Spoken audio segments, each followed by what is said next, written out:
Sr. Presidente, Srs. Membros do Governo, Senhoras e Senhores Deputados. Diz-se que o conhecimento da história previne a repetição dos erros cometidos no passado.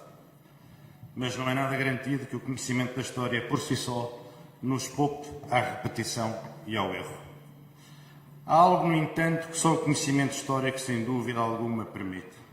É contemplar com dolorosa consciência as consequências das lições não aprendidas com a experiência passada, a incapacidade de travar uma cadeia de acontecimentos que se repetem, semelhantes, inexoráveis, como há 60 anos, diante dos nossos olhos e diante da nossa impotência.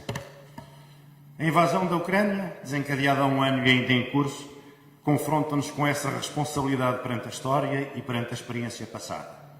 A responsabilidade de aprender e de agir. A responsabilidade de não repetir o que não pode ser esquecido. A responsabilidade de dar sentido ao sofrimento dos que vieram antes de nós e que viveram os horrores do século XX.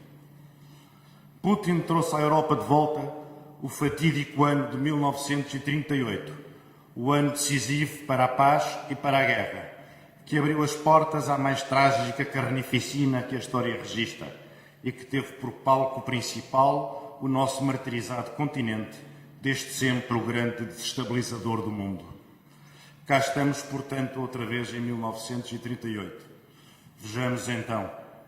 No outono de 38, 36 divisões do exército alemão concentraram-se na fronteira que separava a Alemanha da Checoslováquia. 6 meses depois, a Checoslováquia, única democracia da Europa Central, tinha deixado de existir. O pretexto da invasão foi a libertação das minorias germânicas, instaladas nos Sudetas desde a Idade Média. A libertação de minorias, sejam elas alemãs, russas, sérvias ou outras, ontem como hoje, serve de justificação e pretexto para os maiores crimes e para quase todas as guerras de agressão. As democracias europeias da época entregaram a Checoslováquia ao agressor. Julgavam assim servir a causa da paz, sacrificando quem queria defender-se e lutar pelo seu direito a existir.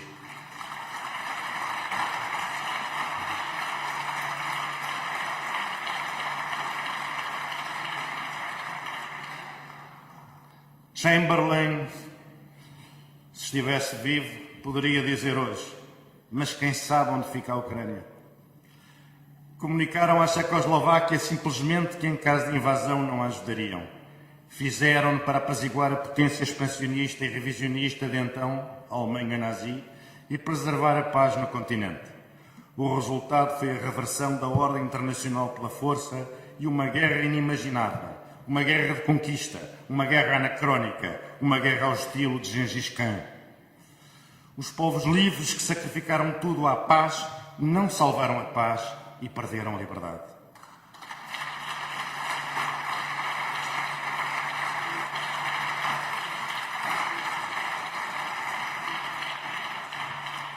Aprendemos e temos o dever de não esquecer.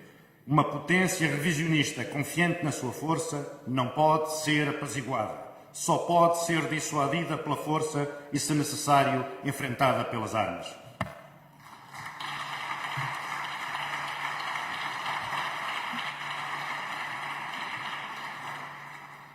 As pombas da paz e um ano volvido sobre a invasão da Ucrânia gemem pelo compromisso a todo custo. Escolheram ignorar a história. Fazem-no por ingenuidade, ódio persistente ao Ocidente, o revanchismo contra as democracias liberais, os regimes que saíram triunfantes da desordem do século XX. Se a coragem e o sacrifício do povo ucraniano, bem como o apoio do Ocidente fraquejarem e a atual situação no terreno congelar de facto, ainda que não de direito, a Ucrânia como nação livre perecerá como a Checoslováquia pereceu. Uma Rússia que se estenda das portas de Odessa aos confins do Donbass guardará as chaves de uma Ucrânia indefesa e praticamente inviável.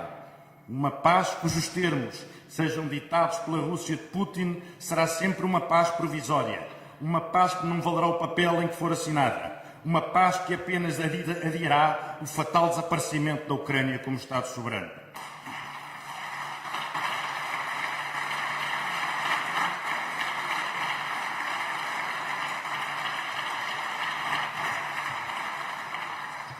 A Rússia revisionista da ordem pós-soviética não pode ser aplacada. A Geórgia e a Crimeia dão disso testemunho.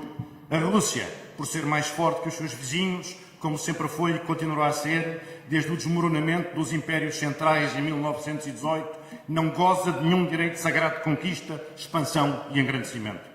Não tem direito a russificar pela força os seus vizinhos, por via da anexação ou por via da satelização, negando-lhes a plena soberania reconhecida a todos os Estados pela Carta das Nações Unidas. O futuro da Ucrânia não será o de um Estado tampão, em nome das velhas esferas de influência ditadas pelas políticas de poder do passado. O destino da Ucrânia não é oferecer profundidade estratégica à Rússia contra inimigos imaginários do Ocidente. Assim como a Europa, ao contrário do que pensa Putin, não é um mosaico de Estados vassalos dos Estados Unidos.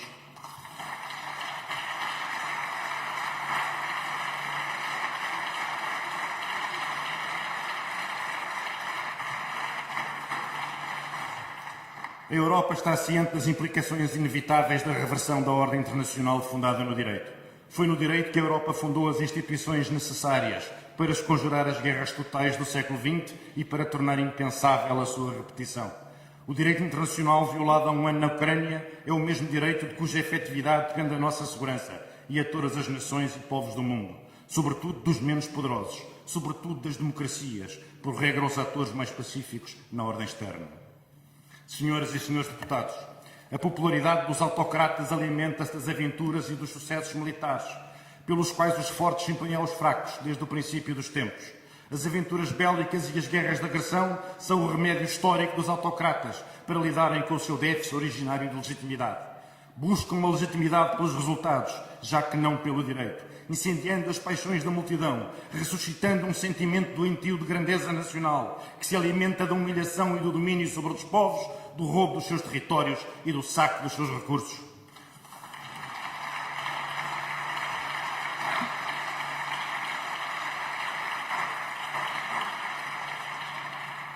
Se quisermos a paz duradoura na Europa, temos que nos preparar para a eventualidade sombria da guerra, pois o direito internacional não dispensa a dissuasão, ou seja, a força e a disposição de a aplicar em caso de desafio à ordem internacional fundada no direito. A Ucrânia martirizada ao fim de um ano de uma guerra que lhe foi imposta e ao fim de um ano de apoio militar e económico que lhe tem sido consistentemente prestado pelas democracias, representa, portanto, a rejeição determinada e total das políticas de apaziguamento seguidas em 1938.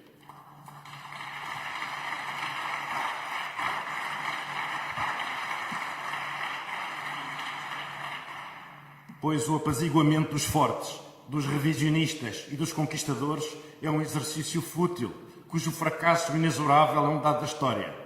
De uma Ucrânia avassalada e submetida sairia uma nova corrida aos armamentos, o fim das Nações Unidas, que seguiria o destino da Sociedade das Nações, bem como a ruína da ordem internacional pós-45, muito imperfeita, mas fundada no direito. Temos que aceitar os sacrifícios necessários hoje para poupar aos nossos filhos os sacrifícios muito piores de amanhã. Temos o dever de combater a lei da força, imposta sobre a letra declarada morta da Carta das Nações Unidas. Se queres a paz, prepara-te para a guerra, preveniu o general romano Vegécios há 2000 anos. Foi a primeira formulação da doutrina da dissuasão. A paz armada é a única viável num mundo anárquico, refratário ao direito e eternamente ameaçado pelos instintos mais vios do homem, hoje como no tempo de Roma. Hoje falamos de segurança coletiva, a mais importante condição da paz, sem a qual a guerra apenas espera a sua oportunidade. Putin afirmou que a guerra da Ucrânia tem um ano, sendo que as guerras de Pedro o Grande duraram mais de 20. É lastimável que aqueles que vacilam, aqueles que fazem contas, que professam a paz a todo custo, não percebam que têm pela frente um homem com a mentalidade do século XVIII e com outra relação com o tempo histórico. A esses diremos: os nossos adversários tomarão a vossa magnanimidade e o vosso amor à paz e ao diálogo como sinais de fraqueza. Arrancar-vos-ão concessões e tempo, e cairão sobre vós quando estiverem seguros pela sua força, de que já não terão que suportar o incómodo de protestar uma boa-fé inexistente em arrastadas negociações fingidas. É assim como sempre foi. Ao lado do povo sacrificado da Ucrânia, por quem há um ano ninguém verteria uma lágrima, e no qual ninguém depositava grande fé, a comunidade internacional resistirá à subversão do mundo, que os nossos avós construíram para nós, sob os escombros da última grande catástrofe. Contra os conquistadores e contra a falta de memória, pelo direito, pela liberdade autêntica dos povos e pela paz duradoura na Europa e no mundo. Um mundo em que os nossos descendentes viverão, um mundo seguro para a democracia.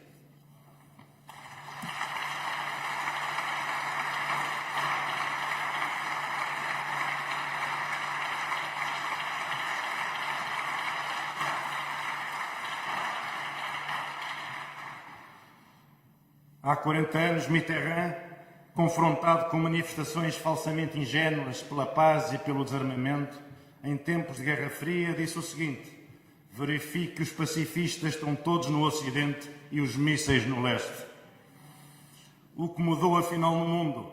Quem são, aqui e lá fora, ontem como hoje, sempre as mais vocais das pombas da paz? Os direitos que a Ucrânia invoca constituem o fundamento da nossa própria liberdade. Somos capazes de aprender com a história, cientes que não somos mais virtuosos nem mais sábios que os nossos antepassados. Fomos arrastados para o passado, para um passado sombrio que julgávamos morto e enterrado. Porém, como um grande escritor nos advertiu num dia particularmente inspirado, o passado não está morto, o passado nem sequer passou. Muito obrigado.